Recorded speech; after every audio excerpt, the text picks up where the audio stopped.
what are the main 5 objections or obstacles that I will always be encountered in outbound calls, and also triage inbound calls that I need to always have on top of my mind of always have a nice response to that, if that makes sense.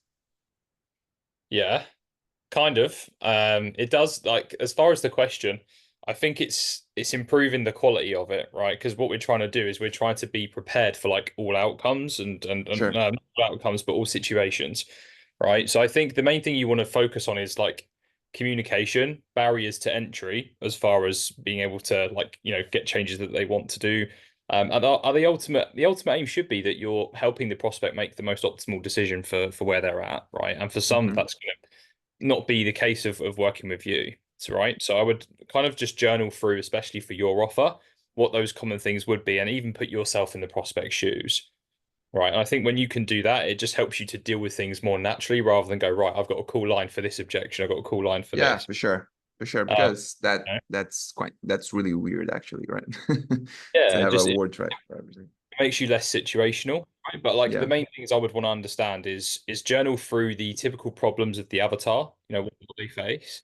And even Hmm. think about, especially from an outbound context, just in general, when you get an outbound call, what are some of your concerns, right? Or like what Hmm. triggers you to say something like I'm not interested, or like a deflection of I'm busy or something like that. Like always journaling through yourself being the prospect to put yourself in their shoes. And then even then, I know I mentioned this in the course too, but journal Yeah. through, if I was to say that I'm not interested, how would someone communicate the response to me that would make me feel open to speaking with them?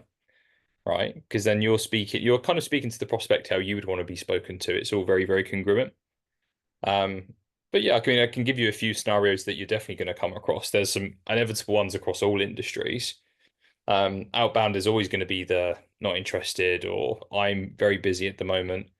Whereas like I've already got someone that's sorting out that stuff right now. Like you typically get those are the 3 big ones that you get for outbound, right? So like based on what I told you about journaling through everything, put yourself in the prospect shoes, get creative, figure out different ways of dealing with it. Even use ChatGPT, then go, well, that sounds a little bit too like robotic. How can I humanize this? And you can even put that as a prompt for ChatGPT. Like, how can I humanize this response to make it adapt to the offer I'm selling as well? So you're kind of just getting ideas with the AI to help you humanize all of your responses. But not only that, it's like you can ask it to think from a principle level as well. Yeah. Help you be obviously as natural as you can be. So that's what I'd say commonly at the start of the call is the case for outbound.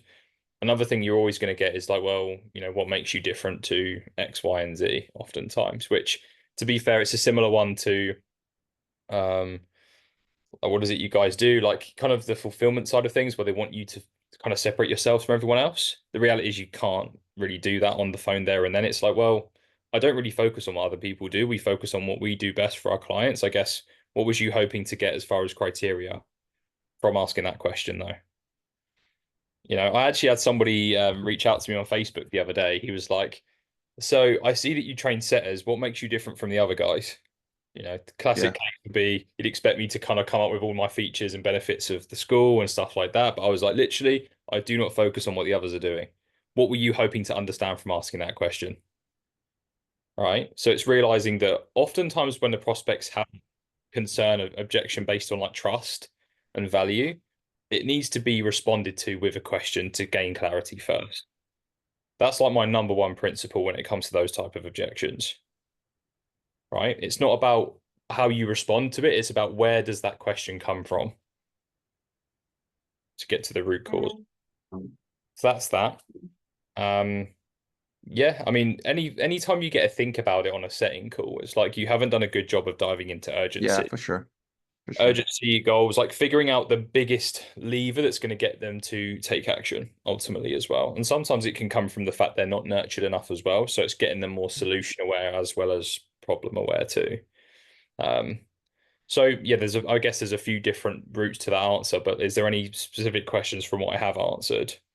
No, bro. I believe in terms of everything you brought, I really like your approach on answering those questions. As I already told you, on thinking about principles all the time. That's what I force myself to do as well. Yeah, I like. the where does that question come from? I'm going to think about it all day. And also the why would I say? What's the prospect saying? Yeah. That's What kind of things golden. would trigger that Yeah. response in you? And then from there, it's like, oh, okay, so maybe this is thing what I'm saying is actually triggering this in prospects because I know how it is for me. It's like you then Yeah. have empathy level with the prospects as well, Yeah.